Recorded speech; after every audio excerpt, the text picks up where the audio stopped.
My name is Shawn Robertson. I'm the animation director at Irrational Games. He's the amazing handyman. Only Colombian ingenuity could create Just a whisper.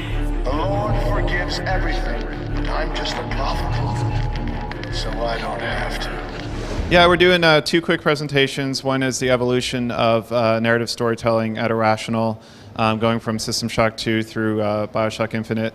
And the second one, we're going to take a deeper look into what makes Elizabeth human and what makes her a companion character, a partner for the player throughout BioShock Infinite. Over the years, we've gotten better at including the player in the narrative. You start off with Shodan in System Shock 2, and she has a bit of a relationship with you, but she's really just audio talking to you over the speakers. And moving on through BioShock, where we introduced the Big Daddy and the Little Sister, where they have a real relationship, but it's really not something that you're included in unless you engage them in combat. And then finally ending up with BioShock Infinite, where you have a fully functioning AI like Elizabeth that interacts with you and has emotion and carries you through the story. We wanted the sky to be part of the story. We have elements of that shown in our technology. We have what we call floating world tech, so you can have buildings that are floating near each other and floating around each other, and we can have them flying around the sky completely unrestricted, and AIs and the player can get on and off these floating buildings. So you have this sense of everything kind of being untethered in the sky and moving around you. And in the story, and in the game systems, we have the skylines which the player can ride around, so you have this good sense of vertigo. And even in the story of how Columbia was created and why Columbia was created are all tied into this city in the sky. A city lighter than air. When we started on BioShock Infinite, it was dark and moody. It looked a lot like Rapture. We went with heavy Art Nouveau elements, and we started pushing the clouds back and pushing on the architecture, so it wasn't so Art Nouveau, that it had more of an Americana style to it. And once we found that palette, and we have this bright, we call it the 4th of July sky, that was really our exemplar of where we wanted to push the game. And that's just a process over time where you judge yourself harshly and you bring things in and you look at it in game and say, is this really as far as we can push it? What are we doing wrong? What are we doing right? Like, how can we make this better? And sitting down with your team and the talented team that we have and pushing on that. There's no magic formula, unfortunately. What am I gonna do with that? What's your problem? Huh? Kimosabi? Fuck you. Keep moving. You can do it. Come on, you can do it. We look at the past games that we've done, and we have a pretty good post-mortem process at Irrational where everybody is included, and we write down what did we do right, what did we do wrong, what can we do better. And even as you're finishing a game, you already have ideas of what you want to do for the next project and how we can make things better, how we can bring the player into the narrative much better.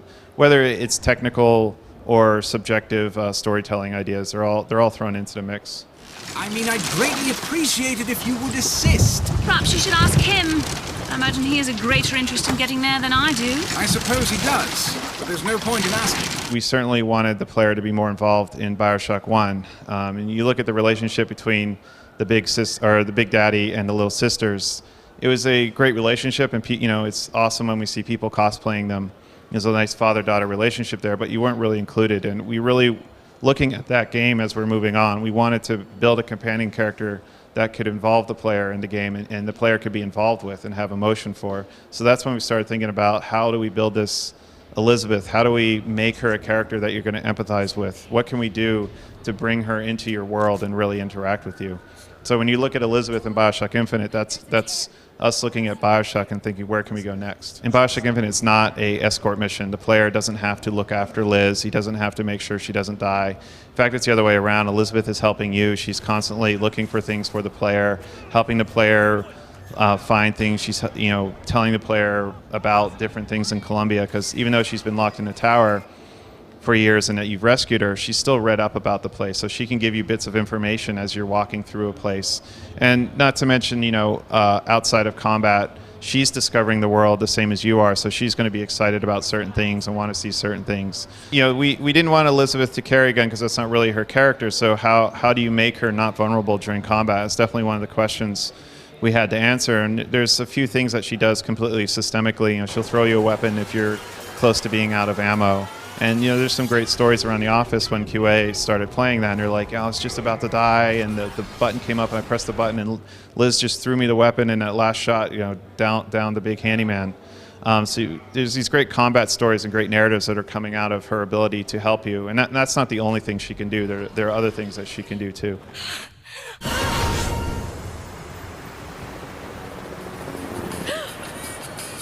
What did you do? What did you do? If anyone feels, even for just a moment, a small emotional connection to Elizabeth, then that's going to make my day. Like that, our goal was to create a character that the player could have an emotional connection to, could want to be with, and is excited to be with, and that she's going to help you through the game. And if there's just a tiny moment where the player is sad or happy or angry just for an instant, then I think we've done our job.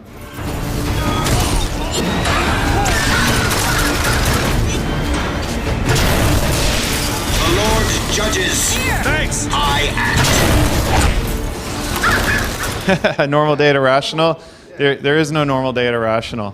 Yeah, I like to say that if I'm not nervous about what we're working on, then we're doing something wrong. Like we're always trying to push the limits of what we think we can do and what we think we can do well, and try to find that edge where we can really push on, you know, storytelling and bringing the character into the narrative. But also bring it to the highest quality level that we possibly can.